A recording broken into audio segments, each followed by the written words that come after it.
Good evening, ladies and gentlemen. Welcome to the San Carlos City Council Successor Agency to the Redevelopment Agency meeting of September 14, 2015. Would you please rise and join me in the Pledge of Allegiance? I pledge allegiance to the flag of the United States of America and to the republic for which it stands, one nation, under God, indivisible, with liberty and justice for all. All right. Are there any changes to the order of the agenda? No changes from staff this evening, Mr. Mayor. All right. Next item is council communications. Council communications and announcements are brief items from members of the City Council regarding upcoming events in the community and correspondence that they have received.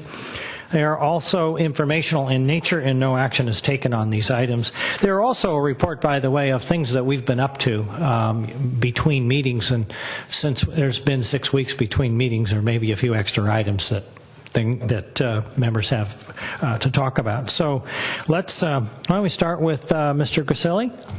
Thank you, Mr. Mayor. The only report I have is attended the Silicon Valley Clean Water meeting last week. One of our members, Ron Shepard, who had served 16 years representing West Bay, which is basically Menlo Park and Atherton, retired from the board. And so we wished him well. And he's been, his substitute's been coming for, what, a good year, I think 6 months or 8 months, so knows the drill of how it goes. And so it's going to be, I think, a seamless transition. And in that meeting, we talked about recycled water, which we're going to talk about later, so I won't steal any thunder from that. That's all I have. All right, great. Matt? Let's see. It has been 6 weeks, and I haven't had any official duties like Silicon Valley or anything like that I've had to attend. I did want to make a note to people because,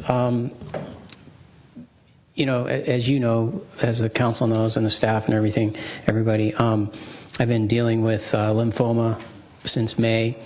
And just to let folks know two things. One, it's going really well. The treatment is going really well. I did have a PET CT scan, and after cycle 2, cycle is when you get your chemo, which for me lasts 3 days in a row. And after cycle 2, the doctor said I was way ahead of the game. So that was good news, moving in the right direction. Not to dwell on that too much, though, although I hear all the time from just people I know who say that, you know, they're praying for me, they're thinking of me, and they tell me about even other people who I don't even know who are doing the same thing. So really appreciate the support. But moving on from that, but related to it, I get emails and I get phone calls from folks about different things, and I have to apologize. A lot of it I am not giving much attention to. Most of those things I do look to see that it's going to the other council members as well. But, you know, I think, as you can imagine, my health has to come first right now, and I can't put too much into that. And that goes for Mr. Ward, if he's out there as well, John Ward. I know he's been in touch with us. The only item I did want to raise, though, that someone had brought to my attention, and it's something that I noticed because I take my son over to Belmont all the time to the ice rink there, is the trees along Old County, and the East Side had gotten in touch with us regarding those and the watering of them. And my comment back to I think it was Tim Hilborn had written, and I said, if I don't see anything from staff or the mayors or anything in correspondence back and forth, which I haven't, that I would raise it tonight. So I don't know what's going on with that, but I do know that, you know, the trees were part of our mitigation effort between the Transit Village and their neighborhood. And it is sad to see these trees that have been put in, and they are suffering from the drought. And these guys are asking if there's any way we can water them with, you know, the fire trucks or recycled water or something. If we get weather like we had today, we won't have to worry about it, but it was a concern of mine, so I don't know if staff can say something about that during staff comments. That'd be great. Thank you. All right. Jay, you want to just wait till we're done and then we'll ask you, or you want to just... Yeah. Why don't you guys continue on? All right, we'll finish up and then maybe you can give us an update on it. Okay. All right, thanks, Matt. Cameron. Thank you, Mr. Mayor. First, just wanted to say to Matt, glad to hear the treatment's going well. And as I'm out and about in the county, I pretty uniformly get well wishes to pass on from other council members on other boards and things like that. So. There have been a bunch of different things in the past 6 weeks since we've been gone. I'll just touch on a couple. There have been 2 meetings for the San Mateo County Transportation Authority, of which I represent the Southern County. In each of those meetings, there was a vote related to San Carlos. The first one was a procedural vote on the Transit Village, which was more complicated than it's worth to explain, but essentially help moves the Transit Village one step further. My inquiry to staff was that they said they plan to break ground before the end of the year. The other relates to the Holly 101 interchange project. There is a current funding cycle for highway projects along Highway 101 that the TA is going to vote on in its next meeting in October. The staff has gone and scored all of the projects, and the Holly Interchange project went into the top tier. It's one of the top 4 projects recommended by staff, which includes $10.5 million in construction funding for that project. So that's exciting. It means it's very likely to be approved. They did not include funding for the bicycle and pedestrian bridge component of that project, and that's specifically because the pot of money that we're looking to pull money out of is specifically earmarked towards highway funds, and that pedestrian bicycle bridge is not for the highway. But I'm going to be working with staff to see if we can support going after other pots of money for that bridge, which is really important to the project. A couple other brief things. I attended a board of directors meeting for the San Mateo County Library this morning, of which San Carlos is a member city. There are 12 libraries in the county that are underneath the county library system. As always, the library system is in great shape, very strong financial shape. We adopted the 2015-2016 budget this morning, as well as approved one step in the boards, or the library strategic plan. They're going on developing a 5-year strategic plan from now until 2020. So library's doing great, and I'm happy to report that. I attended a meeting at the Chamber of Commerce last week about the Wheeler Plaza project and the parking plan. Al Savay did a really nice presentation, as well as the developer. It was kind of funny. Right after that meeting, I went downtown and went to the bagel shop, and the guy who was there, because it was in the newspaper that morning, asked me all about it, and he had just received in the mail his parking permit renewal application. So it's on the minds, I think, of a lot of people in the downtown area, particularly the first block of Laurel Street. I think we want to do a lot of proactive outreach to talk about this project, the impacts that it's going to have to downtown parking. I know the staff is working on that. And then just earlier today, I attended with the mayor the opening of the new San Carlos Dog Park at City Hall Park. Very well attended. I don't know, dozens and dozens of dogs, as well as their owners. I think Christine and staff, as well as Matt, who was on the subcommittee, did a really nice job designing the park. It's beautiful. It looks like it's going to get a lot of use. Was just right before this meeting chatting with some folks outside, and they said they were really happy. They thanked us for it. So I think that's great progress on what was otherwise potentially a very contentious issue, and I'm hoping that we've provided a great place for dogs and their dog owners going forward. Lastly, I'll say today is Rosh Hashanah, so to all the Jewish families in San Carlos, I want to say Happy New Year, Shana Tova, and that's all I have. Great. Thanks, Cameron. I didn't think I did much over the last 6 weeks, and then I started going through my calendar, and I realized that there were a few things. There was a picnic that put on by the Mid-Peninsula Open Space District in early August, and I got to meet quite a few people of that organization. And Don Horsley was there from County Supervisor's Office and several other dignitaries, and it was nice to attend that event. It was up at Pachetti Winery, and they did not serve wine because it was a daytime event, but it is nice to drink wine that hasn't been fermented, actually, and you can buy it, or actually they served it. Also, along with Cameron and Bob Grisilli, we served dinner to a group. We don't do this very often, but occasionally there's fundraisers and people donate to various causes. I think this was a Kiwanis Club fundraiser, and they decided to, one of the auction items was to have the city council serve dinner to a group of people at a nice home over on Arroyo. So we did that I think it was on the 22nd. And it was nice to be waiters for that. The good news, Mr. Mayor, is we didn't cook it. We just had to serve it. You know. We did not cook the dinner. It would have been, well, Cameron could have cooked it, but because he's a good cook, but we didn't cook it. We just served it. That was a lot of fun. And then the following week, I believe Bob was there, Cameron was there. We attended the Central Middle School opening, beautiful new facility that is now housing the middle school, and I guess they're going to begin phase 2 of that construction shortly. Some of you who have been attending meetings or watching on TV may have remembered a young man by the name of Jimmy Carlson, who was a guest mayor back in June, and that was actually a two-part thing. That was the result of another fundraiser that the Educational Foundation had. Parents donated money to the Educational Foundation, and one of the silent auction items was you get to be mayor for the day. So Jimmy was here and ran part of the meeting, but there was a part 2 to that, which was a tour of City Hall and the City Corporation Yard. And Jeff Malpe was kind enough to give us a tour of the City Hall that I've never even seen. So we got taken to the bowels of this building, way up in the attic, down in the basement. So it was, I'm sure it was fun for Jimmy, but it was fun for me because I saw parts of this building I didn't know existed.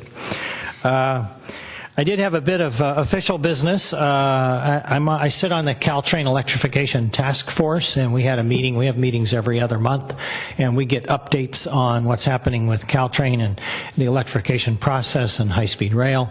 I've sat on this committee for about 3 years now, and it's the first time we ever had a representative from high-speed rail at our meeting. They have somehow been absent all this time.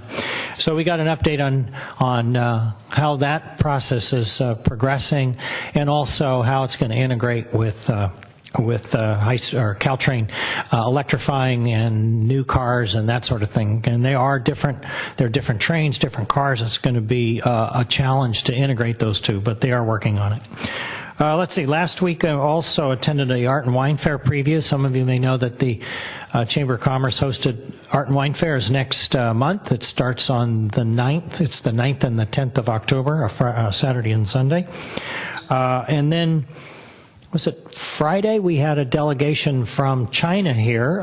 Former city manager Mike Garvey coordinated that, and they were here in the council chambers. There were several mayors from various cities in China. I think they were from Jian province, and they didn't understand a word we were saying, but they did have an interpreter, which was very nice.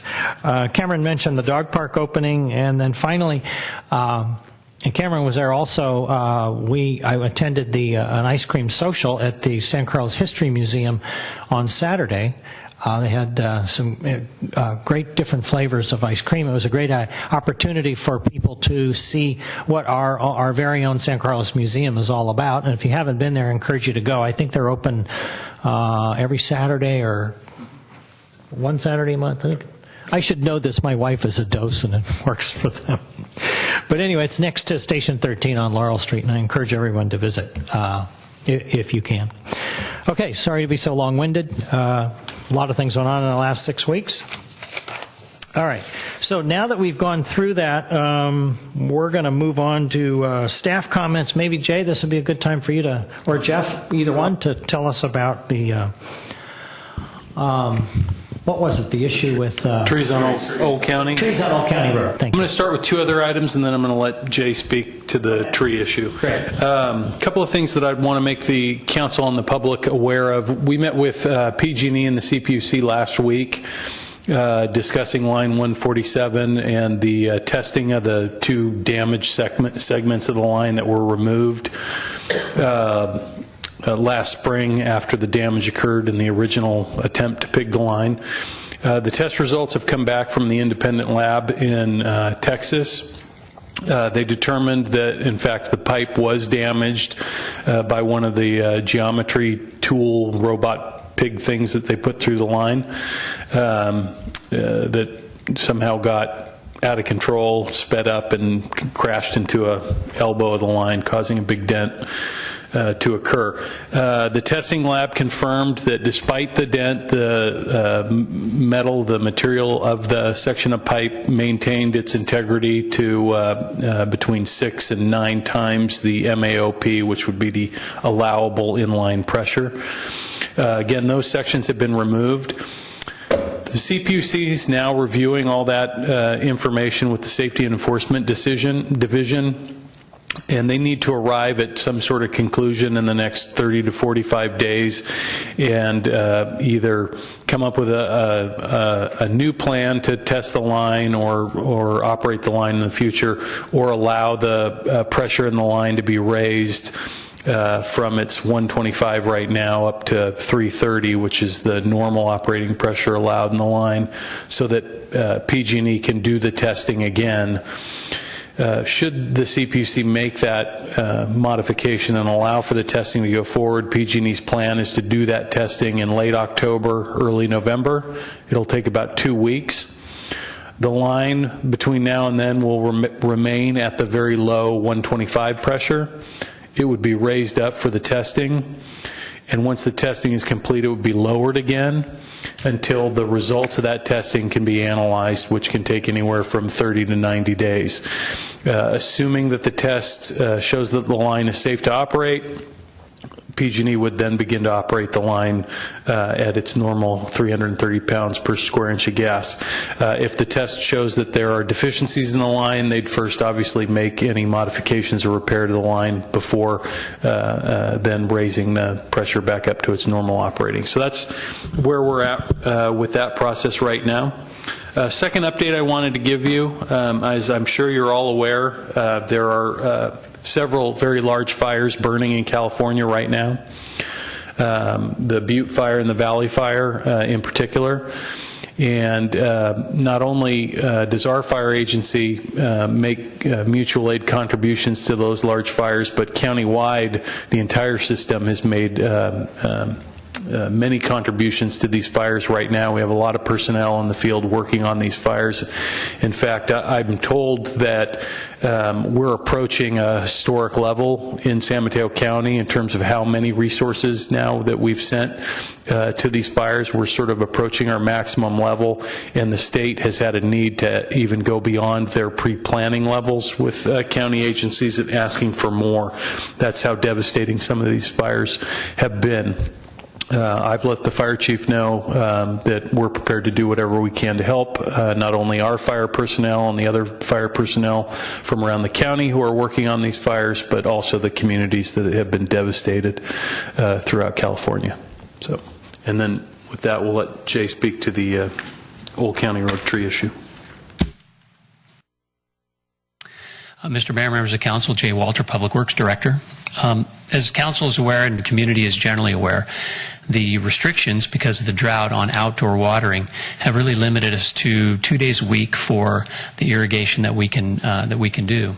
And one of the things that, as a city agency, with median areas and areas that are, they're not park landscapes, but they're sort of extra landscape areas, we're not really allowed to use potable water on some of the bushes and smaller plants.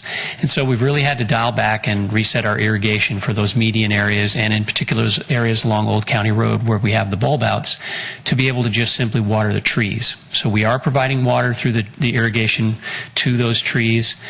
We have the opportunity, and I'll mention it again when I have the presentation on recycled water, but we have acquired through Redwood City a recycled water meter, and we have a truck with a portable tank in the back and a trailer with a portable tank on it that we can use to provide supplemental irrigation water to the areas that really most need it. And so far we've used that on a couple of our fields to help with some of the shortfalls in the irrigation that we've been getting on our fields. But we certainly are aware of those trees and the condition that are out there, and we don't want them to die. but while we're trying to stay within the guidelines that we've been given through Cal Water, we're putting as much water on them as we can. And, certainly the last couple of weeks of hot weather have not helped anything. So I think we're getting close to where we'll be heading into the cooler season, but our intent is to keep the trees alive as much as we can through there. All right. Thanks, Jay. Okay. Next, we have a presentation update by County of San Mateo on the community choice aggregation.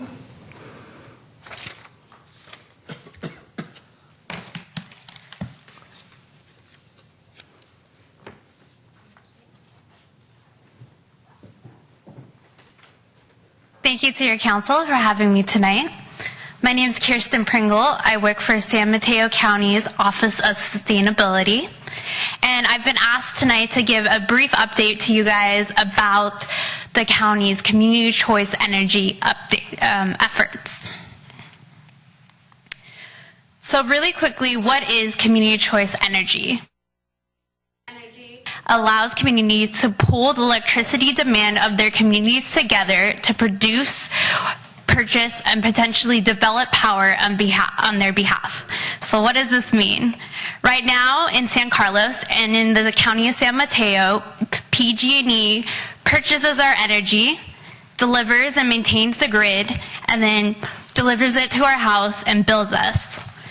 In a community choice energy program, that first piece of the puzzle would be taken out. So the community choice energy program would purchase the energy on behalf of all the residents and commercial businesses and municipal accounts. However, PG&E would continue to maintain and deliver the energy to your house. So it's only that first portion that will change.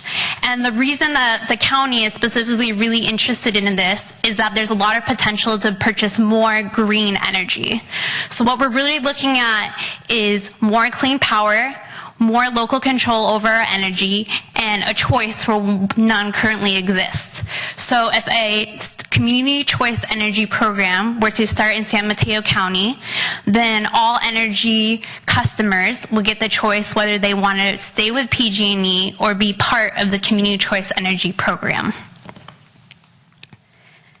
I'm going to gloss over some of these slides quickly since I know you guys have a lot on your agenda tonight. So this is just a really brief update on what we've been doing on community choice energy updates in the county thus far. We've been exploring it for about a year. Currently, we're at the tail end of conducting a technical feasibility study that will tell us whether we can feasibly start community choice energy program in San Mateo County. And what this will really tell us is what type of energy is on the market and what prices can we offer consumers this renewable energy. Because this is not going to be attractive to anyone if we can't offer the same or better prices to our customers. Also, something of note up here is we have monthly advisory committee meetings. These meetings are conducted with one representative from each of the 20 cities and a bunch of other community organizations representing environmental, social justice, labor interests. And Council Member Johnson and Mayor Collins both serve on our advisory committee, one in the primary role and one in the alternative role. And so they've been adding their input to all the discussions that we've been having, and they'll continue to do so probably for about the next 6 months or so. So this is the key piece that I really want to talk about tonight, and this is our formation timeline. So right now we're at the end of phase 1. We've had a lot of community outreach. We've started our monthly advisory committee meetings, and as I said, we're about to finish that technical study, which is going to be publicized this week.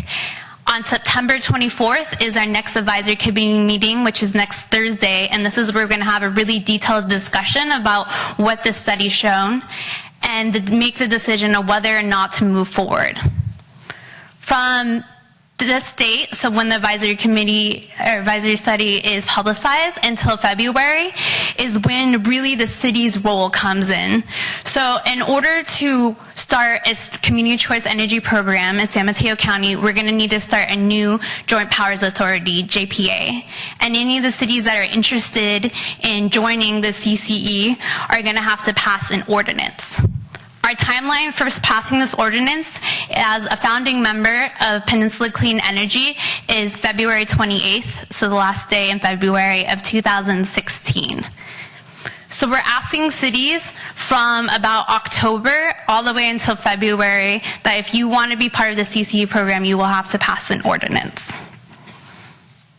And then the next phase, phase 3, after the initial cities have joined the Joint Powers Authority, is when we actually start running the program, we start hiring the staff, we start buying the energy for our residents.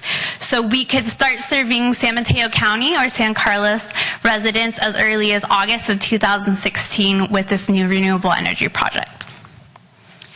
So really quickly, here are just our 6-month goals. Complete the technical study. We have to finish our JPA ordinance plans. There's a lot of documents to be done as forming a new Joint Powers Authority.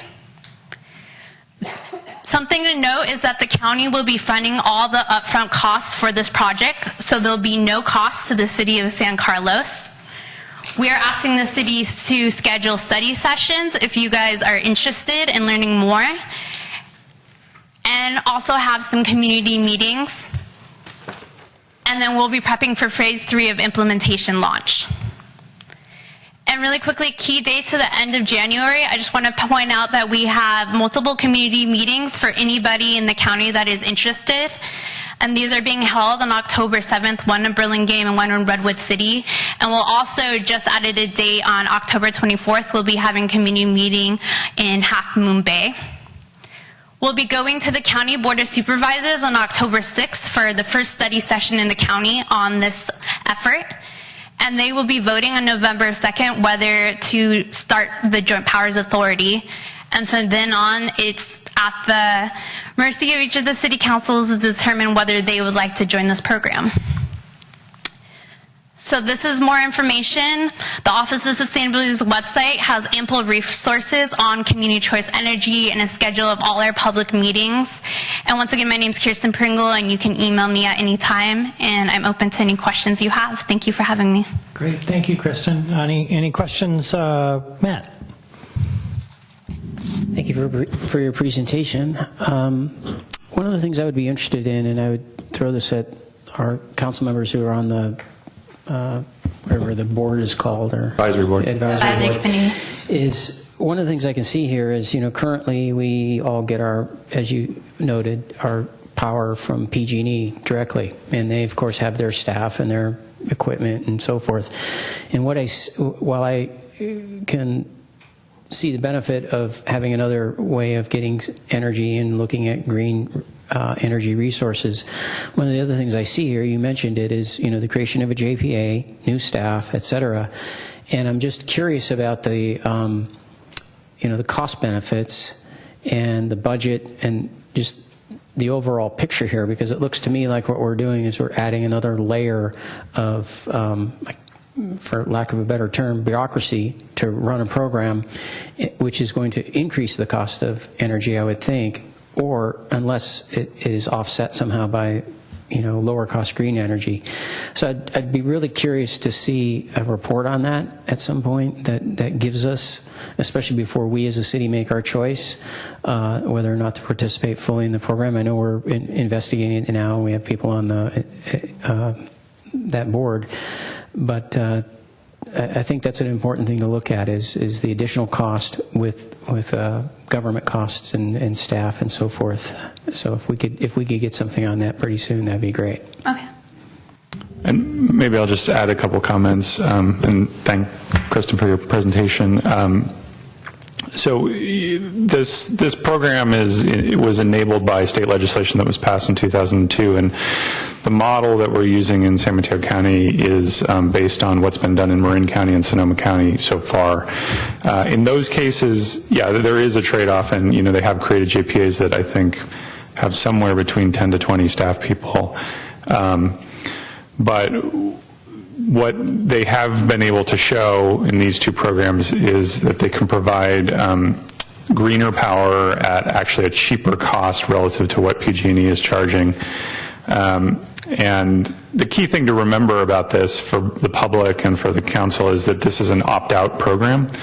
So if we agree to participate, then every consumer will automatically be put into this new program and receive their electricity from the JPA, not from PG&E, and they will be contacted about 4 times to ask if they want to opt out. And it's because of that, because everyone is put in, that they're able to get enough of a customer base to be able to bring the costs of the power down low enough that it's cost effective. I think so Matt, to your question, the big thing that's happening is this big technical, what do you call it? Technical feasibility study. So that's going to have all of this information. They've been working on it for a very long time, and that's going to show how much greenhouse gases are going to be reduced, what's the cost effectiveness of all this kind of stuff, and that's going to first go to the Board of Supervisors, and then we're going to do a study session on it in each city, and we can vote individually if we want to participate. So, through the chair, is there going to be any focus at all then on the overall budget of this program and the costs? And one of the things that I, quite frankly, would be concerned about is to put out a report that shows lower cost and it's paid for and so forth, but, oh, by the way, it's being subsidized by federal tax dollars or state tax dollars, because if it's being subsidized, it's not truly lower cost. And I think to be completely transparent with customers and the people of San Carlos, all those numbers need to be out there. Yeah, I agree. I mean, it's my assumption that information will be in there, what the cost to run the organization on an ongoing basis will be. The last thing I would say, one other last benefit of this program is that the money that is made through the sale of electricity in the models from San Mateo County and Marin County have been used to do local power generation projects, local green power generation projects in the communities themselves. So there's one example of a big solar project that was done at the San Rafael Airport. But those kinds of things can also be used to do, economic development within the community. So that's one other benefit. But I think your point is well taken, and I'll be sure to ask that on behalf of our city. Thank you. That information will definitely be in the technical study as far as the operating budget of the program. Thus far, all current CCAs have been ratepayer subsidized. They have not been taxpayer subsidized at all, except for the initial startup cost, which is then paid back through the CCA's surplus or revenue funds. So the concept is that the county would front those up-cost funds and the county be paid back at no risk to the cities. All right. Bob? I don't know whether maybe you or maybe Cameron knows. So let's say the city council decides we're in. We join the JPA. Yes. Can we get out? Yes, there is a provision that we discussed at our advisory committee meeting about what it means to leave the CCA. So there's 2 options. One is that the city can choose to leave the CCA at any point, and they only pull out their municipal accounts, so the city's buildings, but the residential accounts remain in the program. Once again, a resident can choose to opt out of the program anytime and go back to PG&E. Or you could go the other direction, where if the city opts out, then everybody opts out, the residents and the municipal accounts. Well, they can choose to, but they don't automatically get out. Well, if you put the provision in the JPA ordinance, meaning that the council decides that everyone's going to opt out together. Well, that's what I just asked. I'm sorry. So it's how it's written? There's 2 different ways. It hasn't been decided yet. It's still under discussion about what will be written into the JP ordinance, and whatever's written in is what you guys will be voting on. Okay. Thank you. All right. Thank you, Kristen. Thank you. Okay, next is item 5B, presentation of Energy Upgrade California, excuse me, an upcoming Cool California Challenge.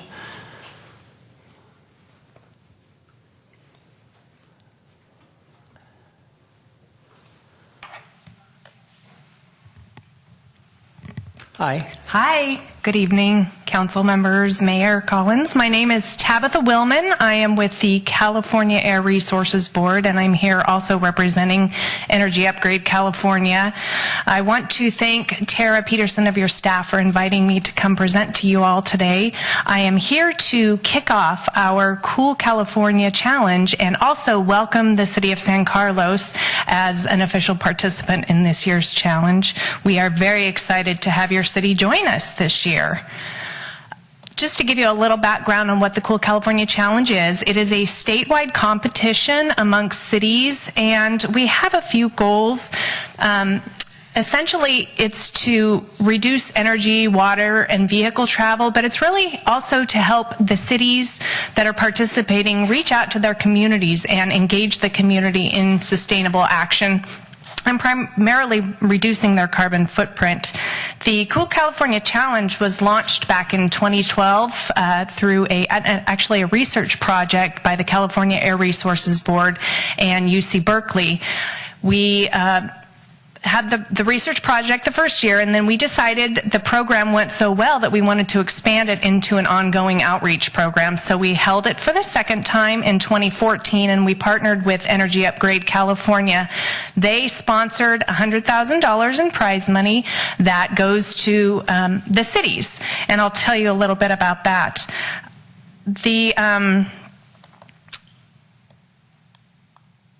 This is a look at some of the cities that are involved in this 2015 round of the challenge, and actually Redwood City has also recently joined us, so they're not on that list, but they are going to be part of the challenge this year.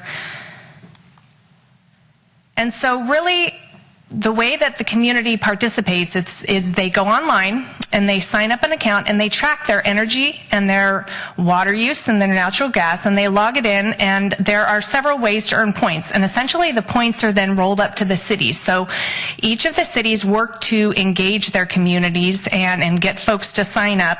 There are, like I said, several ways to earn points. One is basically reducing your energy and water and travel, and then also there are some fun ways, such as earning bonus points, inviting friends. We're really trying to create a fun platform for the community to become involved in sustainability, and it really does help to support your climate action and sustainability planning here in the city. Another fun way is that communities can form teams and they can compete against each other. So sometimes we have churches or housing developments competing against each other. So this is just a quick look at the timeline. Our official kickoff is October 1st, and we're trying to encourage folks to sign up by December 15th. They will earn extra points for signing up early. The competition ends March 30th, and we will be announcing the winners on Earth Day, and we will also be scheduling a recognition event in May. So we are looking to you to help lead the community. Definitely all of you go on and sign up for the challenge and encourage folks in your community to get signed up too. This is an example. Last year, Mayor Rusty Bailey in Riverside County produced kind of an outreach to his, and they ended up coming in first place, and they actually got a nice big chunk of money to be able to use towards their sustainability projects. So that completes my presentation. I just again want to thank you very much for joining us, and we're very excited that you're on board, and the key is get out and get folks signed up. So, Well, thank you, Tabitha. Sure. I don't see any questions for you. Okay. But thank you very much. Great. Okay.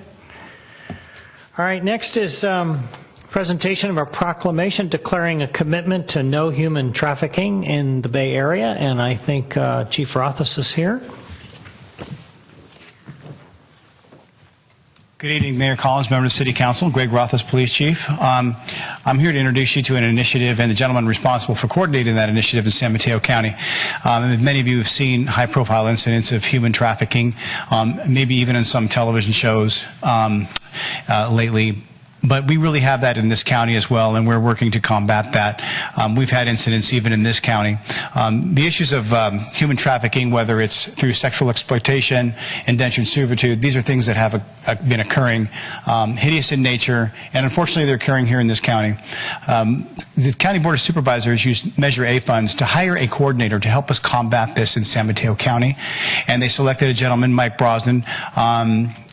Mike has more than 25 years in law enforcement with South San Francisco Police, worked in a variety of assignments, and worked his way up to be the deputy police chief in South San Francisco, where he was employed just until a month ago when he retired, and now he's heading up this initiative. So I'll introduce Mike in here and let him explain a little bit more about it to you. Chief?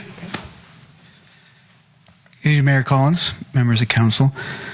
I want to congratulate and thank the City of San Carlos for joining the cities of Belmont, South San Francisco, San Mateo, Pacifica, Daly City, Menlo Park, and the San Mateo County Board of Supervisors for taking a stand against human trafficking.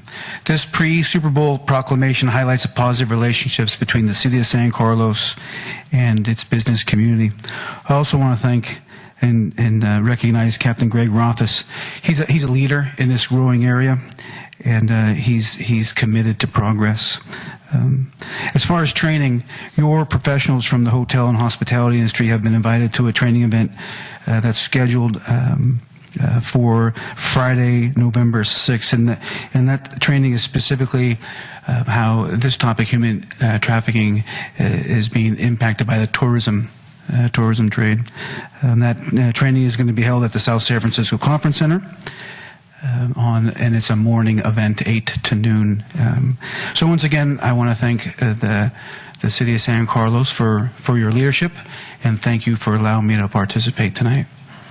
Thank you. Bob, you had a question? Just a quick question, Chief. Are you working through the San Mateo County Visitors Bureau, Ann LeClaire? Yes. Because she's got all the. I assumed you were, but she's got all those people at her fingertips. So.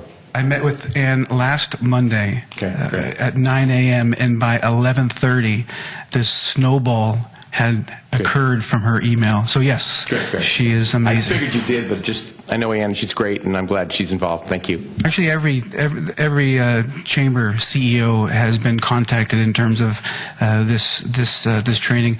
We partnered with the Sandra Day O'Connor Institute of Social Justice out of Phoenix, Arizona. Their training is a pre-Super Bowl initiative with the hotel and hospitality industry in mind, and we're very lucky to get them on the 6th, get our personnel trained, our eyes and ears, our reporting parties of the future, and get as many people on the same page as possible at the same time. Great. All right, and I have a proclamation for you. I'm going to come around and present that.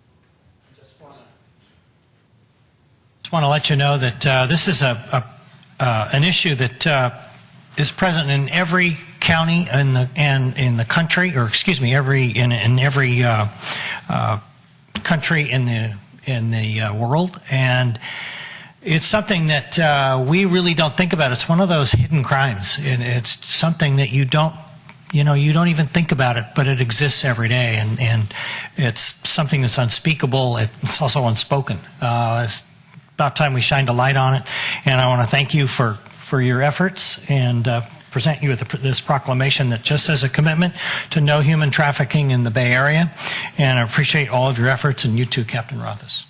Thank you for your leadership, sir. All right, thank you. All right, take care.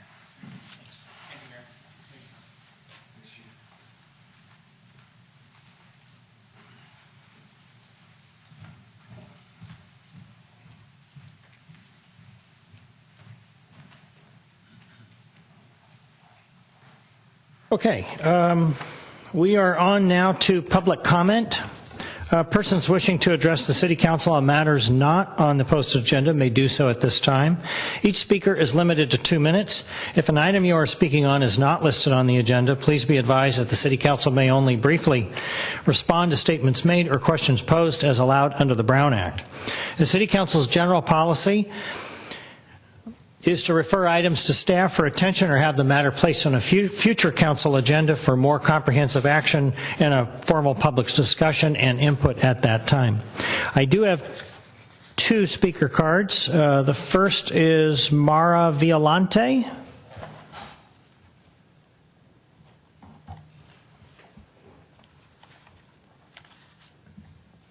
Thank you, Council.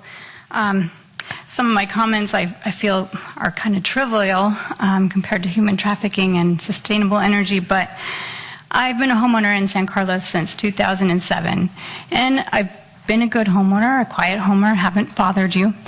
But in the last year, I've been a little disappointed in terms of the communication from staff and council.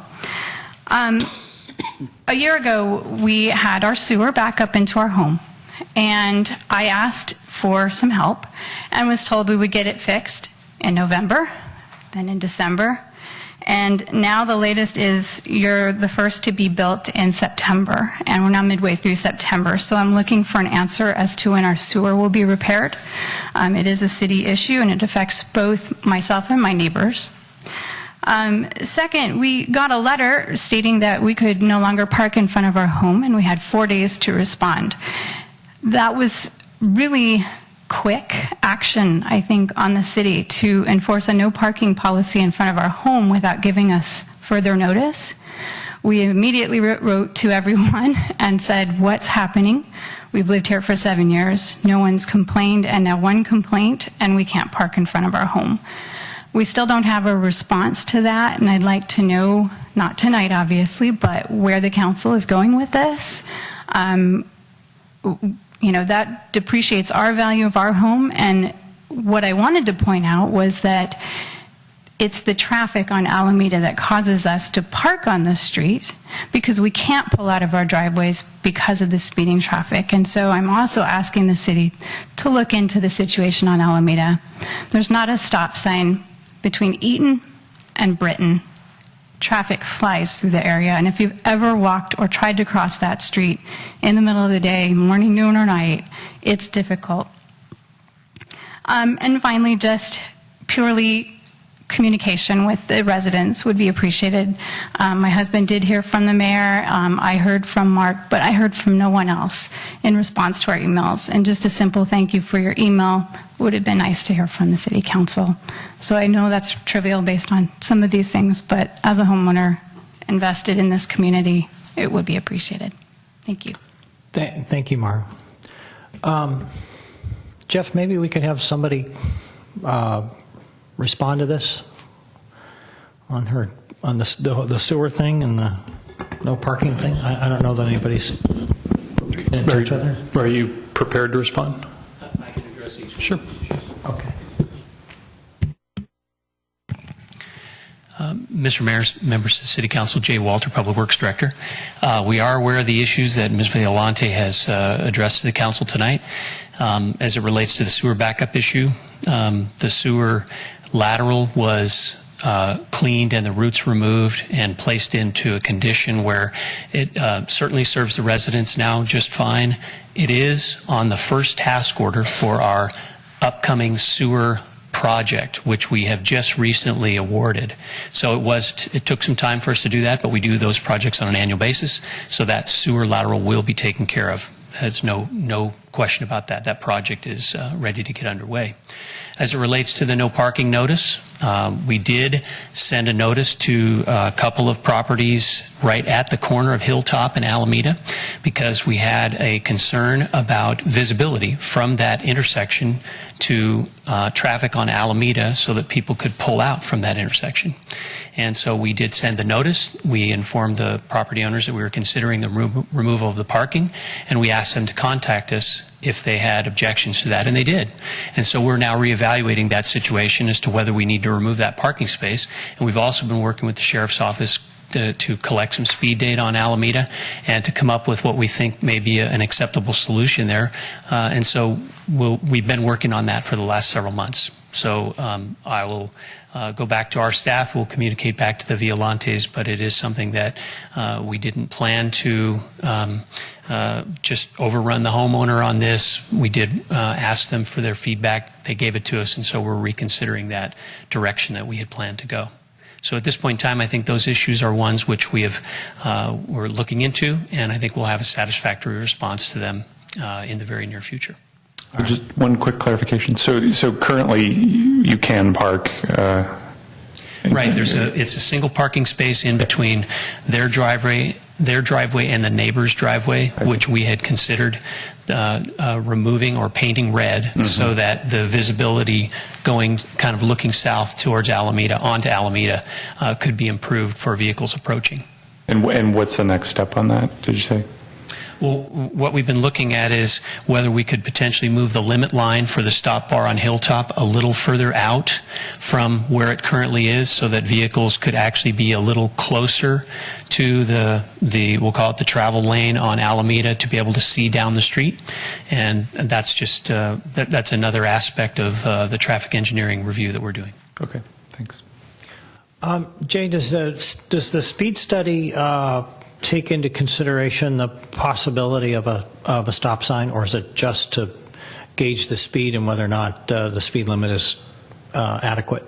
Well, it's not just the speed limit, but one of the things we have to consider is Alameda being an arterial street.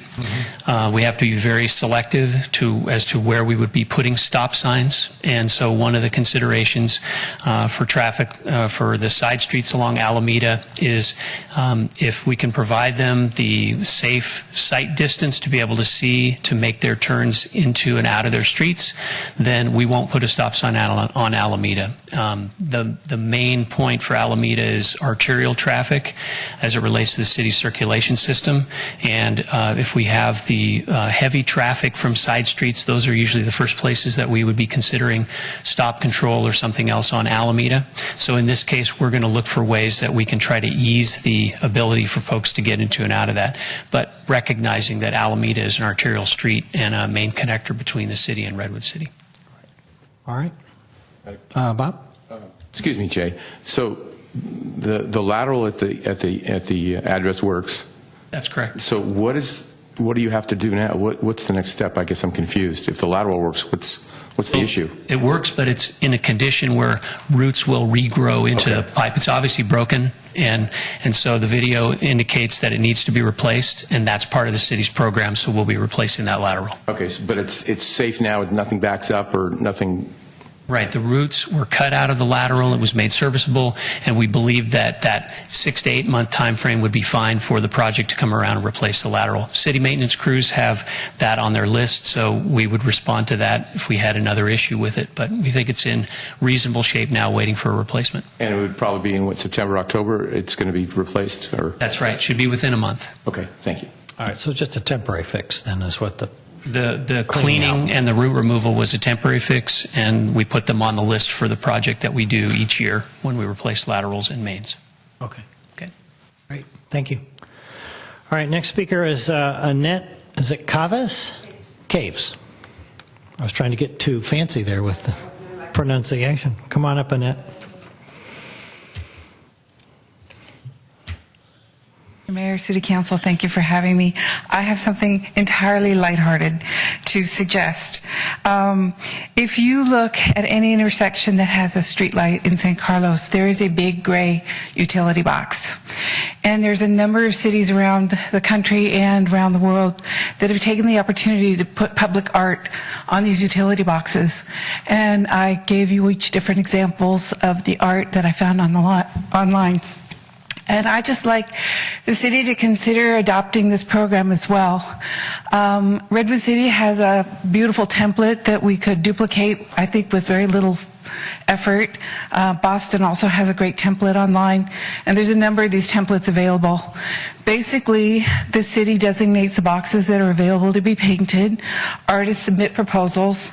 I think our city Arts and Culture Commission could be responsible for vetting the art, making sure it's appropriate for all ages, and pick the designs that would be offered.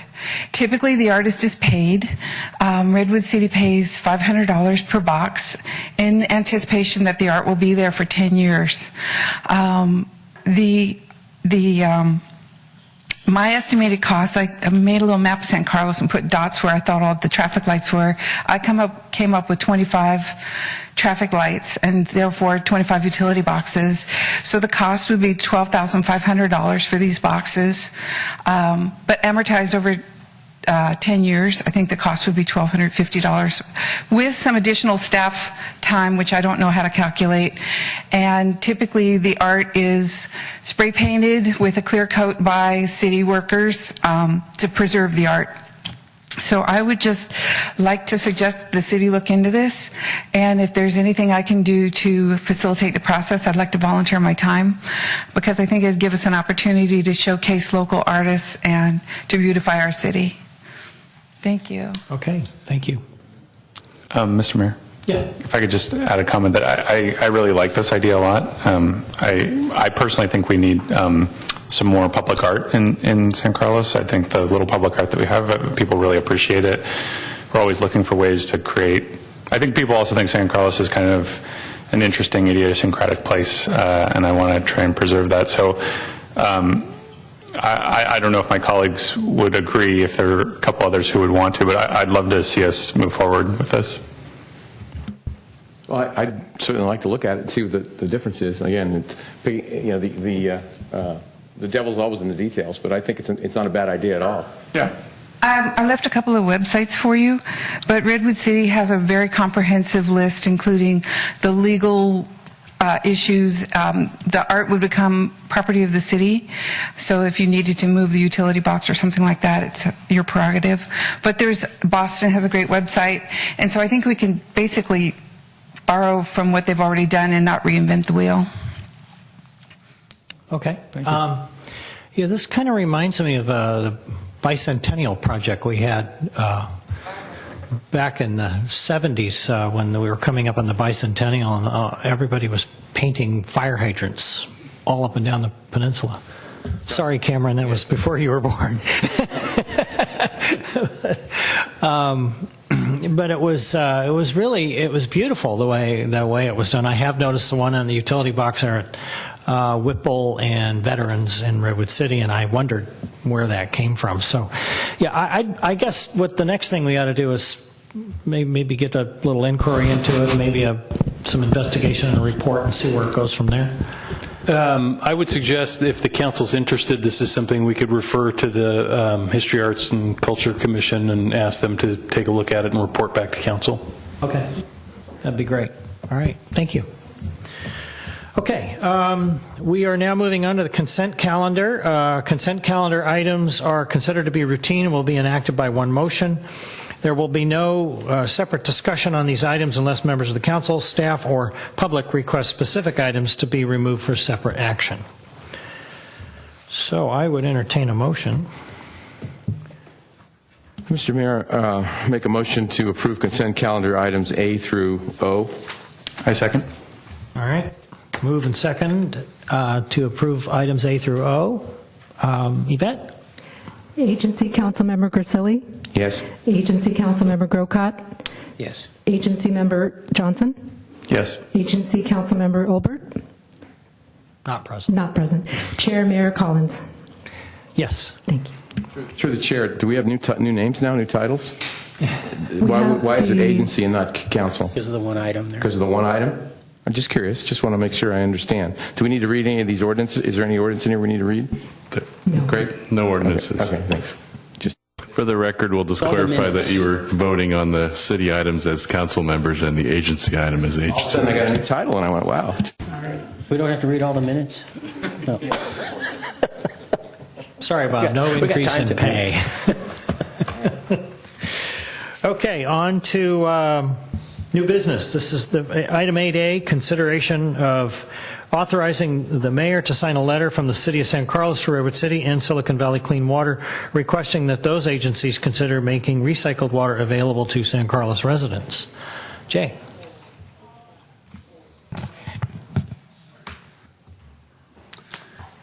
Good evening, Mr. Mayor, members of council. Jay Walter, Public Works Director, and a brief item tonight as it relates to recycled water in the city of San Carlos. Again, as the council is aware and the public is generally aware, we've been restricted from using potable water in outdoor irrigation. And especially as it relates to a number of our residents, we've had a lot of folks who have been inquiring about the ability for the city to obtain recycled water for their use, that they could be able to use it on some of their outdoor landscape and irrigation, and essentially supplementing the very, very small amount of irrigation water that they can currently use. And we look to our south and we notice that our neighbor Redwood City, they already have an established process to provide recycled water to their residents, where they can go to the city's corporation yard and they can go through a small sort of training session and sign a waiver, and then they are able to get recycled water put into a portable tank and then go ahead and use it for their residential needs.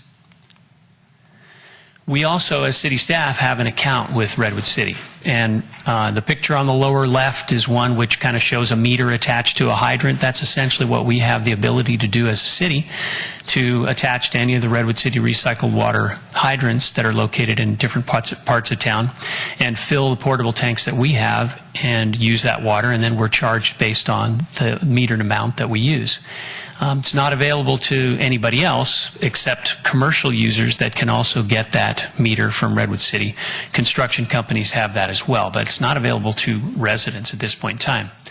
And the council has probably heard, as well as many members of the community, of over in the Dublin, San Ramon area, where they have established a location at their water treatment plant where residents can go there, and as shown in the picture here, they can fill portable tanks from the spigots at that particular wastewater treatment plant and then take that water home for reuse and irrigation. It's a really great opportunity. And so we, again, are getting questions about, well, what about San Carlos? We have a wastewater treatment plant that we send water to. We're neighbor with Redwood City. Is there anything that we could possibly do to help out our residents with that particular need? We have been discussing the idea with Redwood City staff and Silicon Valley Clean Water staff, and both have been receptive to the idea of considering the expansion of this recycled water availability to San Carlos residents.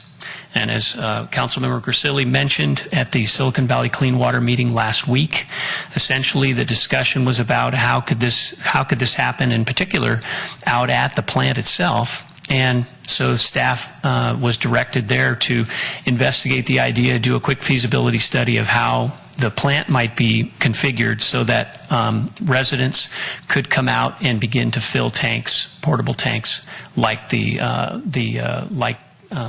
agency in the East Bay is able to do now.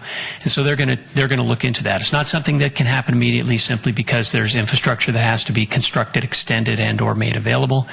And Redwood City, too, has to be consulted because they're the ones who paid for the recycled water processing equipment out at the Silicon Valley Clean Water plant. So they would be ones who, along with the State Water Board, would have to be consulted ultimately for this. So there's a process involved, but it is something that we feel like there's a lot of interest in, and I think we need to try to act quickly if the council is willing so that this doesn't get lost as we might enter into an El Nino year where we start to get a lot of rainfall. We don't think this is something that should be forgotten. This is something which should be continued to be kept out there for the use of this water for irrigation purposes as it's available, and to continue to divert the use of potable water away from that purpose. So what's needed to both the City of Redwood City and Silicon Valley Clean Water is a request from the City Council. And at this point in time, what I've included in your agenda package is just a sample letter to the City of Redwood City. We would modify that for Silicon Valley Clean Water, and we would send that letter off and begin that process so we can start down that path.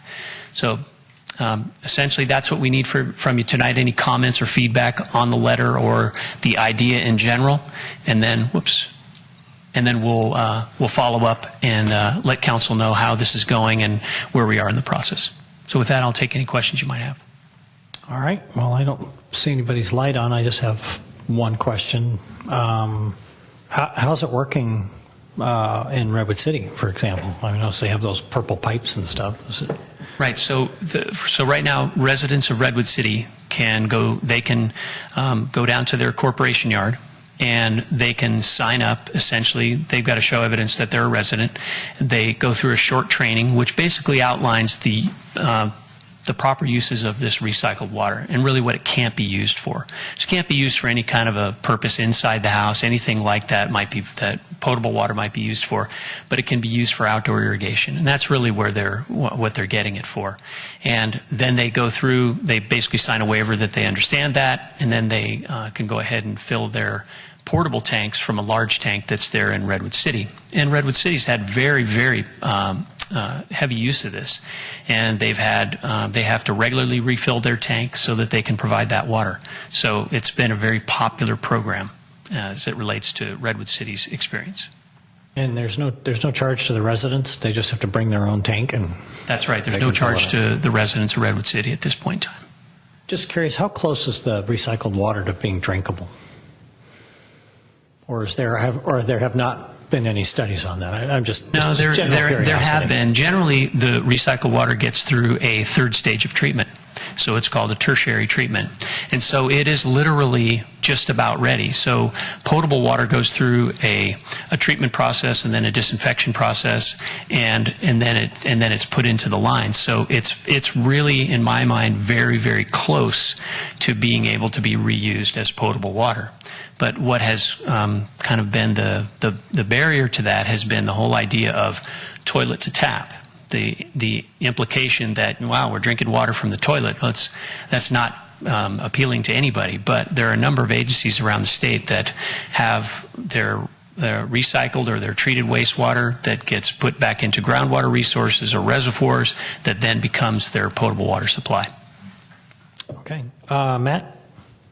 Yeah, just as Jay was talking, it just a thought came to my mind. This is not what I put on my light, but I grew up in the Akron-Cleveland area, and we had, I don't know what the process was. I was a kid at the time, but I just remember going to drinking fountains in Cleveland and drinking the water and thinking, what is this stuff? So all you have to do is look at the lake. For as long as we can avoid that and still drink Hetch Hetchy water, I think we should do it. But no, I just wanted to comment. I appreciate this project. It's a little off topic, but it's something I've brought up before and asked our building official to look into. Is, what I see here is a lot of infrastructure to put all this kind of stuff in place, and I can appreciate it. I mean, we do live in an area that goes through these cycles, and we go through these drought cycles and so forth. So it is something that we should be looking at. But I think in addition to that, a smaller measure, an easier measure that folks could be looking at on the individual single-family residential level especially. You see all these homes in San Carlos getting remodeled, and I even know from my own clients, nobody's really thinking about what's available to them with gray water systems that they can put in, where water's coming out of their showers and out of their washing machines and so forth, being slightly treated and then using for yard irrigation. And if there's any way we could, as a council, could push that policy and get people to look at that, it's already in the building code. It was in the new international code that allowed that kind of thing. But I don't see people being aware of it, and therefore they're not buying into it. And I think that's a shame. So there are systems that people can buy when they're constructing or building a home that would actually process that gray water? Exactly, yes. Not sewer water, you're just talking like what? It takes it out of only certain drainage parts. So yeah, not toilet water, but things sinks. Like sinks and showers and so forth, right. Yeah. And actually, Mr. Mayor, Councilmember Grocott, very timely that you bring that up, because October 12th you will see an item come to you for discussion of that. Okay, and very good. We've been in contact with the City of Santa Cruz, for example, that has gray water regulations in place. Mm-hmm. They allow those systems, and there are varying degrees of complexity, as you can be aware, but it is something that is gaining some popularity, because that is another source of water which effectively you lose it once it goes down through the sewer to the wastewater treatment plant. But if it can be kept on site, reused in a way that is not detrimental to public health in any way, but simply it's available to the property owner. And there are plumbing modifications that can be made that can accommodate that. And especially when you're going through a remodel, it makes sense if you want to incorporate it, do it then. Great. Okay, well, we'll look forward to that. Mr. Mayor, I may move to authorize the mayor to sign a letter from the City of San Carlos to Redwood City and Silicon Valley Clean Water requesting that those agencies consider making recycled water available to San Carlos residents. Second. All right, we have a motion and a second. Is there any public comment on this? All right, seeing none. Yvette?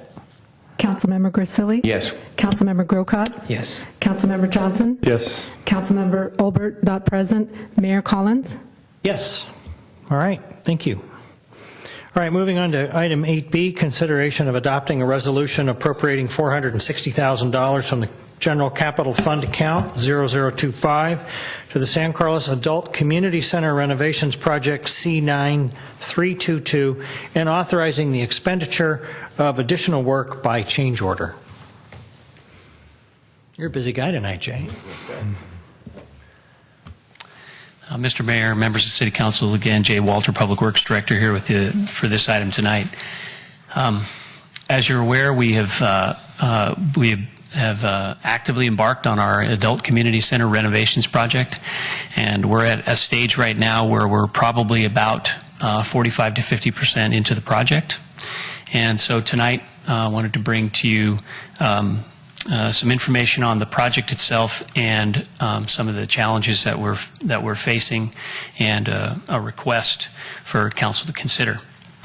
So as we look into the kind of the way things have been going, demolition is nearly completed on the inside of the ACC as well as the outside. And as you can see, there's a lot of the wall and roofing areas have been stripped away. All of the old mechanical equipment has been removed from the equipment room. That is the HVAC equipment and heating equipment. Everything that was in there has been removed. It was a pretty amazing sight to see the metal recycle truck that was parked outside there and all the ducting and HVAC equipment that they hauled out of there. It was you almost couldn't believe they could have fit that much in there, but it was a tremendous amount, and all went to be recycled as part of our construction and demolition ordinance and requirements.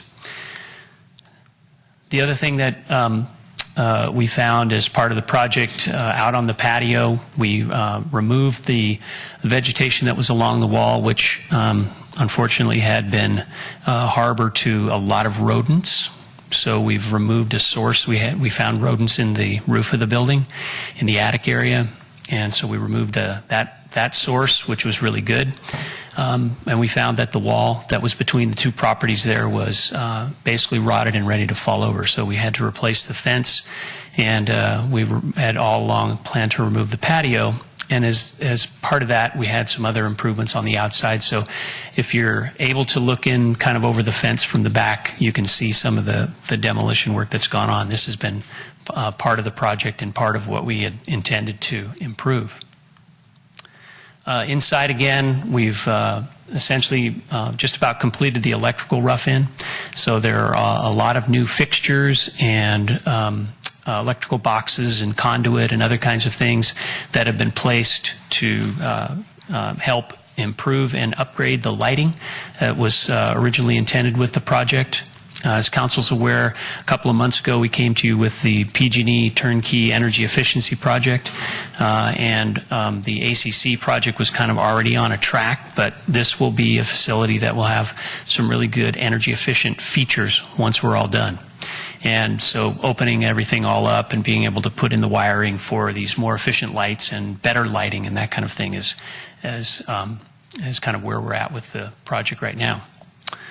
The mechanical equipment, as I mentioned, in the room where the old equipment was, all has been removed, and we're beginning the process now to lay out the pads for the new equipment to be placed, and all that equipment is kind of waiting. So as you're probably aware with remodel projects, you have to tear everything apart really first before you can kind of get a good sense of what you got. And I wish we really had the ability to have seen through walls early on to be able to provide information for the designer to include in the project, because there's definitely a lot of things here that are certainly showing to be as old as the building is.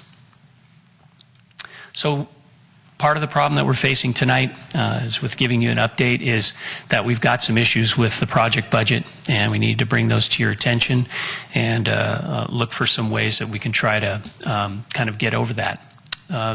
The construction work really right now is we've got several items that are what we would consider to be typical contingency items for unforeseen work. That is, as I mentioned before, work that we can't see through the walls beforehand. We have some project opportunities with the condition that the building is in now, that is everything torn out before we put it all back together. And unfortunately, we've had an issue with our project architect and our contractor, where we've got some disputed items that we need to get some resolution on. And we're working with the City Attorney's Office on that, and we've been providing and reviewing the documents and everything that were prepared for the project. And at this point in time, looking to get a satisfactory resolution for the city. But nevertheless, these items are ones which need to be part of the project going forward to be completed. So as it relates to the typical contingency items, we've found that there were things that were hidden from view, some framing, electrical, and plumbing modifications that we needed to make. And as part of your staff package, or staff report package, attachment 2 has these items as we've detailed them out, or itemized them for you, into these separate categories. And so I'll be touching on a few of them briefly, but these are the ones that are, this has the more complete list of the work that we have to be considered tonight. There was dry rot damage, and as I mentioned, the exterior patio stucco wall was ready to fall over, so that's something which we had not been able to foresee, unfortunately. And then with the project, kind of to bring the building into kind of the current time as far as it relates to technology, we've had to put in a number of additional electrical and data boxes so that we can run the IT wiring and conduits and things like that as well, and into the various portions, rooms of the building and the offices that are there. And then one other thing that we did not realize in the beginning of the project that we have now realized is that there is a backflow prevention device that's required as part of the upgrade on the fire sprinkler system in the building. And so that's something that we would put into it and use the contingency budget for. So, as I mentioned, there are a few opportunities out there. One of the things to consider in the pictures that you're seeing there, the windows and the doors that have been in since the building was open have not fared as well. So the window and door systems and the areas that are around, we've had quite a bit of water intrusion and rot that's been discovered now as we've torn things apart. And so that's why we included as additional scope the potential for replacing the windows and those door pairs in the building. It's at a significant cost, but we wanted to bring that back to the council's attention at this point in time because we think there is a right time to do that. The repair work here could be done with essentially removal and repair of these areas around the doors and windows, but one of the options would be to go in and replace these with higher efficiency windows, which again is part of we'll call it the envelope of the building, which as we would have HVAC system replacement and other kinds of things for energy efficiency. The windows would be a great addition to that at this stage of the game because the situation around them they're in pretty bad shape. Some other things that we put on the list to be considered because we are at this stage of the project. A new closet under the stairs for additional storage. It takes advantage of space that otherwise would have been unutilized, and so that requires some framing in and creating of that closet space. At the very top of the second floor of the building, there are some very high windows that since the beginning have had shades that really are almost impossible to access to be able to open or close. And so one opportunity might be that we would give staff an opportunity to have the ability to open or close those shades based on time of day and the sunlight that enters into the rooms by having some motorized shades added at those hard-to-reach locations. The front of the building as you've probably walked through those doors many times and on that concrete patio as approached from the sidewalk. It's pretty cracked up. It's older vintage concrete, so it's one which we thought that may be something that we could consider to replace at this time. And then out on the patio, the original plan was to have the patio replaced, and we now have replaced the fence, but there wasn't a plan to provide any kind of amenities on the patio. And that was just not something that was part of the original budget. And we felt like at this moment, since it's all torn up, we may be able to add in some features below the concrete and as part of the patio that could provide for some future amenity out there on the patio. So again, it's something which we're looking at as at this stage of the project, we have things torn up. So the time to consider them it's good now. Of course, it's not ever good when you have to stretch your budget beyond where you currently are able to. The issues as it relates to the contractor and the project designer. We had an issue with the fire alarm system that had to be compliant with new code standards.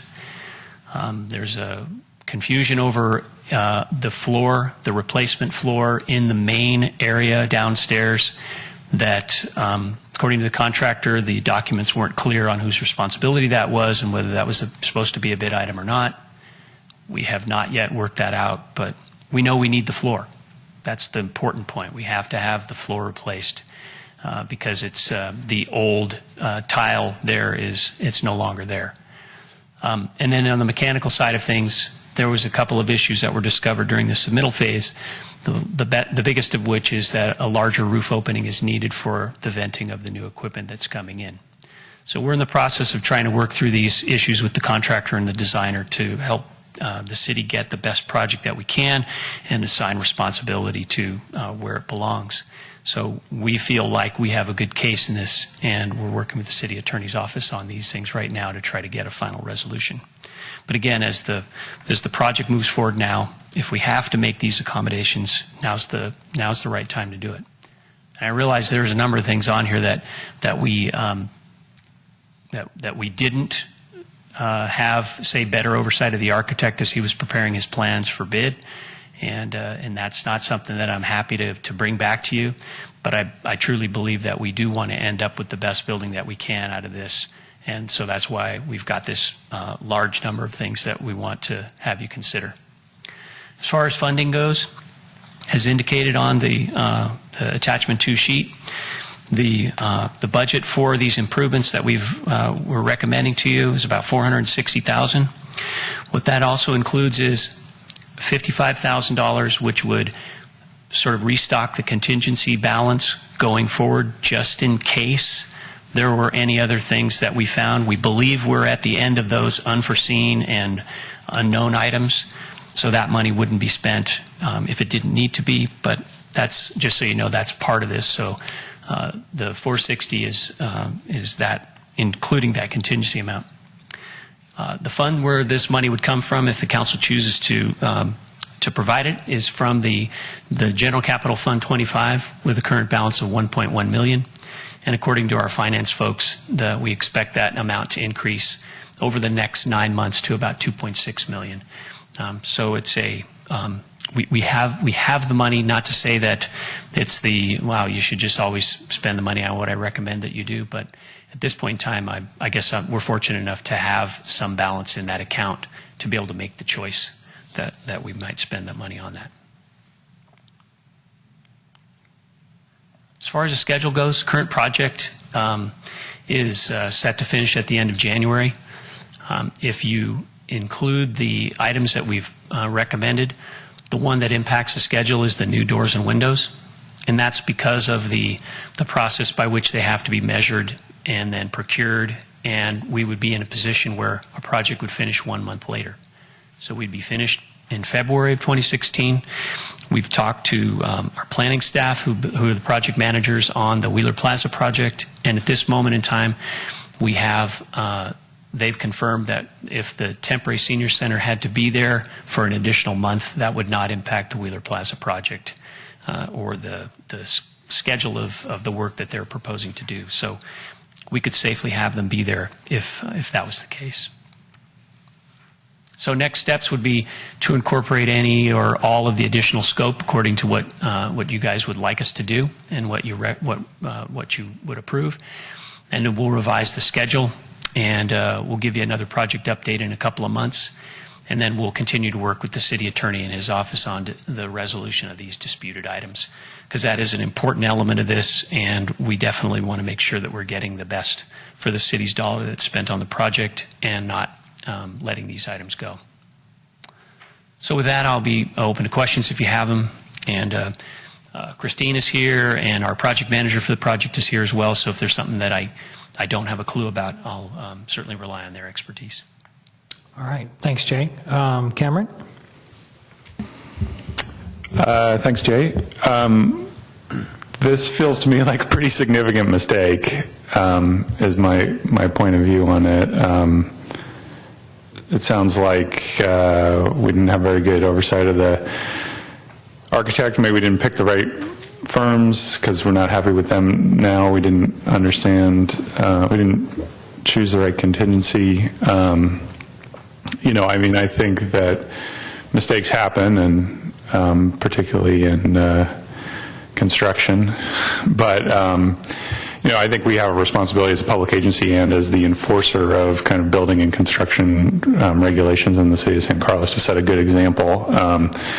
And I think it undermines public trust when we're not, kind of keeping our act together and, running projects that come in on time and on budget. What I wanted to ask you, I wanted to talk a little bit about windows in a second, but I wanted to ask you, just in retrospect, what did you guys learn from this experience? What do you wish you had done differently at the beginning of the project? Well, in all seriousness, I would never want to do a remodel again. It's one which every single time you get into a new challenge, and I think it's the only possible way that you could learn from this experience is to have a bunch of extra money in the budget initially, so that you say typical project might be a 10 to 15% contingency when you get down to the end of your design. And for a significant remodel, I think we'd have to just insist on like 30 to 35% contingency just in case. And then if you didn't use it, you didn't use it, but at least you would have it. Right. Yeah, I tend to agree. I'd much rather be in a position that we have a big contingency and we're not spending it rather than having to come back to ask for extra money.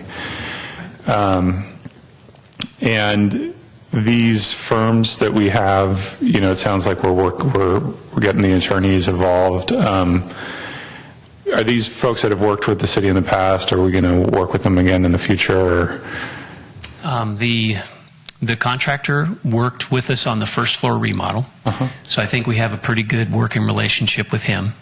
The architect, I am not aware that we've worked with them before, at least not since I've been here. And in fact, one of the things that I thought was kind of a weakness when we put that project out for bid for the architectural services was we ended up with only two firms. So, in retrospect, it's possible that we might say, we didn't get enough interest here. Maybe we need to go out again and take a little longer, but maybe make a little more thorough search for the firm that we would feel more comfortable working with. Right. Okay. I think that's a good lesson, too. So on the windows are the biggest ticket item, right? And I had heard from staff earlier that the windows in the existing structure are not prefabricated, that they were kind of assembled on site, and that there was a lot of, as you said, water intrusion. What was were we planning in the plans to replace the windows initially? The plan was not to replace the windows. Okay. And so the recommendation is because you believe that if we go with the current windows, we're going to get, and if we patch them, it's still a recipe for a long-term disaster.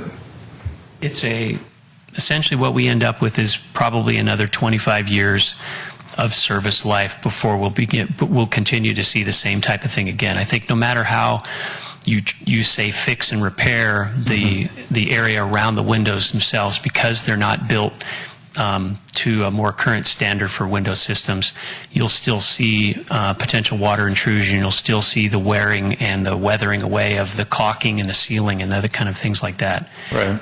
So I think we would be repeating the same issue 25 years down the road, potentially, if we left the existing windows but did a lot of patching and sealing now. Right. Okay, that makes sense to me. Thank you. All right. I don't know who put their button on first, but we'll go with Matt. Okay. The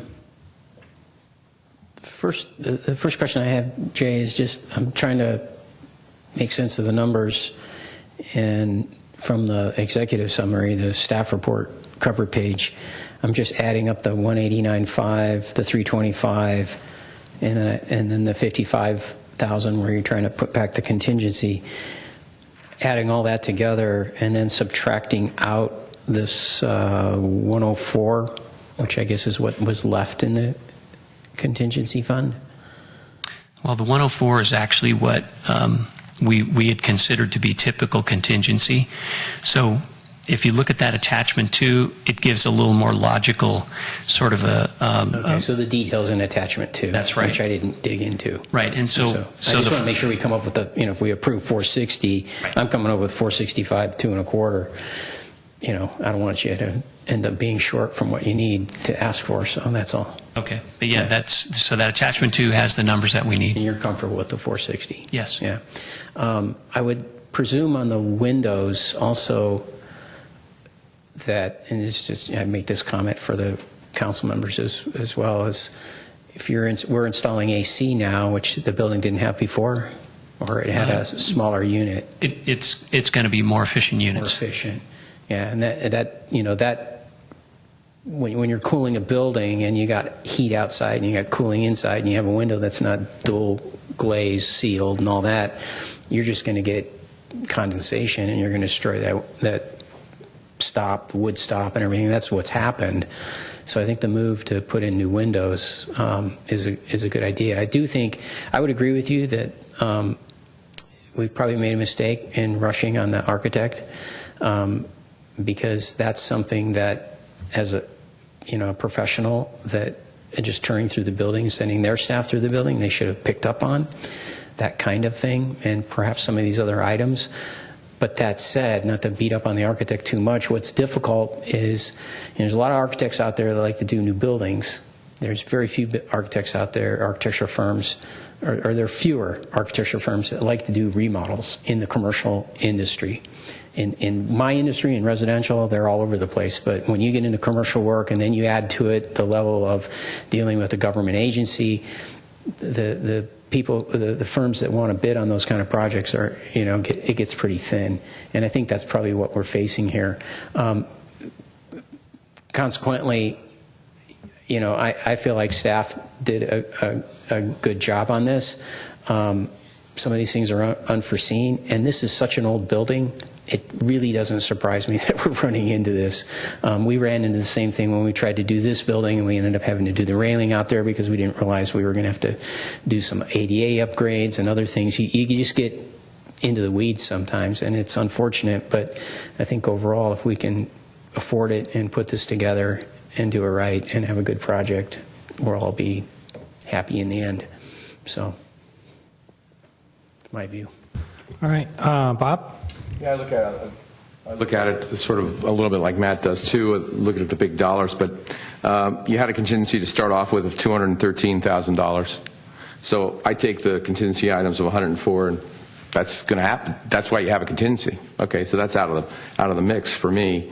And the additional scope, the nice to haves or the really good to haves, I think, as Cameron said and everyone said, the windows are the big item.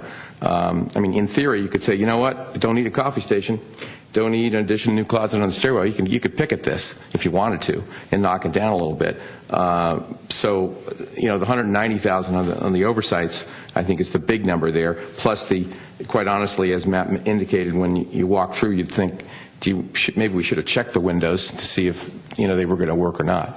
But that's easy to second guess. But to me, the big item is the 190. I think that's about a 9. I don't know, not 10%. It's about 7-8%, which it could be high, could be low. It depends. Obviously, the floor is the biggest number there. So I sort of see how it all works together. In that 460 that we're doing, we're adding another 50,000, as you mentioned, for 54,000 for the rest of the project to be done contingency-wise. So perhaps we rushed a little bit, but like I said, if you throw the windows out and you throw out a couple of other things, it's not palatable per se, but the percentage of what the total project was at the beginning, it makes it a little bit less. So.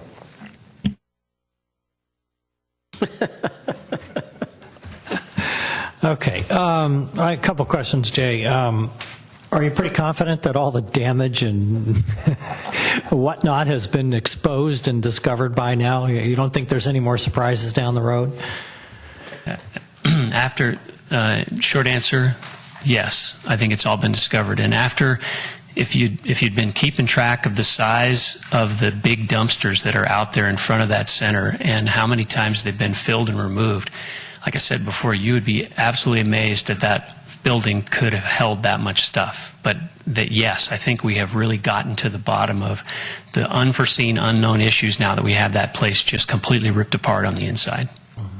Okay. The other thing is, are any other projects that we're contemplating affected by not having this $460,000? I realize we had it in the budget, correct? I mean, in case we needed it. It's in the bank. We have it in the bank. Excuse me, wrong term. We have it in the bank. Right. Anything else that we need to adjust, delay, defer, because we have to use that money? Well, I think actually that may be something the council could consider if you chose to not take it out of the unappropriated balance. At this point in time, the CIP projects that we have on the plate for this 15-16 year have essentially all been started and gotten underway. So I don't see that, at least in the current year, if we decided to not do some projects, we've already begun those. Probably the other place to look would be potentially in the next 2-year CIP cycle, which you're going to be considering when next spring rolls around. So that's a possibility, but we had looked at this from the standpoint of the balance in Fund 25 is sufficient to cover this, and we know that we'll be looking at the CIPs coming up next spring for what you want to prioritize for the next 2-year period. Okay. Matt? Yeah, just following up on Ron's question, the thought just occurred to me, I'm almost afraid to ask it. Sewer laterals for this building? I'm not sure, but since it's ours, that's something we'll, if it hasn't been checked already, then we'll make sure that it's in good shape. I'm not aware that that's been a problem, so right. Keep my fingers crossed. Been a problem in the past, but I just, since we're asking. As long as we're looking. Let's check. All right. Mr. City Manager smiling. Mr. City Manager, do you have a I was just going to add a little more detail to your question, Ron, about the sort of the financing, how this works. The unappropriated fund balance for this particular fund, and really most funds, serves as sort of a second level of contingency for the entire annual project slate that's going forward. Obviously, there's a big hit to the unappropriated fund balance for one project, but typically in the October-November timeframe, when the audit's done and the results are in on the last fiscal year, we typically have anywhere between $1 and $4 million in savings and additional revenue that I then start to assign back to funds. Fund 25 is one that gets a lot of that additional funding, so I'd anticipate before the end of the calendar year that I'd be transferring in probably $1 million or more to Fund 25, the unappropriated fund balance. So it doesn't delay projects that are currently being planned for in the coming fiscal years. Obviously, it takes resources off the table, but we will be adding in additional unanticipated resources in the next few months. And we're lucky that we're in a pretty good financial position That's with correct. the I mean, revenue. as you know, the council's worked very hard the last 3 or 4 years to put not only a healthy operating budget in place, but a responsible capital budget in place. So you've directed a lot of funding to all your various capital funds, and that's why you have the opportunity to do the project in the first place, and that's why you have the funding available to be able to cover this large contingency. Okay, great. Mr. Mayor, I was going to make a motion. I think we need I just need to ask for public comment first. Okay. Any public to comment? Okay, go ahead. I move to adopt Resolution 2015-104, 104. a resolution of the City Council of the City of San Carlos appropriating $460,000 from the General Capital Fund 0025 to the San Carlos Adult Community Center Renovations Project C9322 and authorize the expenditure for additional work by change order. Second. All right, we have a motion and a second. Any discussion? All right, well, I just want to say I've been involved in some projects belonging to a private organization that talked about a remodel of a building, and every time you open a wall, you never know what you're going to find. And so, this falls under the category of stuff happens. And that's, but I also believe that the ACC's really, after this building, it's the jewel of the city. And the stuff we're doing to me, is an investment. We're not going to have to do this, hopefully, for another 30 years. I'm not sure I'll be around in 30 years, but anyway, I think it's We better not. It's money well invested. What's that? We better not. I don't even want to think about it. Although my dad is 30 years older than me, and he's still around. So, okay, Yvette. Councilmember Grisilli? Yes. Councilmember Grocott? Yes. Councilmember Johnson? Yes. Councilmember Olbert, not present. Mayor Collins? Yes. Okay, moving on to item 8C. Consideration of appointments to the City Council subcommittees and ad hoc committees for 2015. Thank you, Mr. Mayor. This will be a very quick item. As we discussed at the City Council staff mini retreat a few weeks ago, 2 items came up that required some council action for outside appointments or new council subcommittees. The first item was a request from the Board of Supervisors for Closing the Gap, the San Mateo County Affordable Housing Task Force, who's looking for a San Carlos member. At that meeting, Mayor Collins indicated that he was interested in that assignment. Another thing that came up during the meeting was a desire to do some work on the city's website. And form another City Council ad hoc subcommittee to work with staff and help us in making those changes. And Councilmember Olbert, I believe, and Vice Mayor Johnson indicated a desire to serve on that subcommittee. Okay. Any questions? I think we all know, because we were at that meeting, and this is sort of a council-generated item.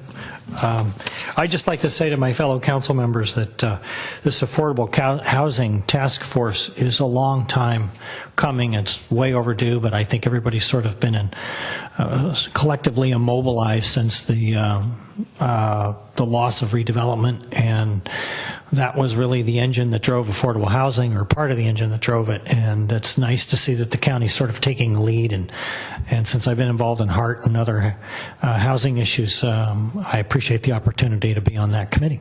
And I'll be reporting back to you. Mr. Mayor, can I make a motion? Absolutely.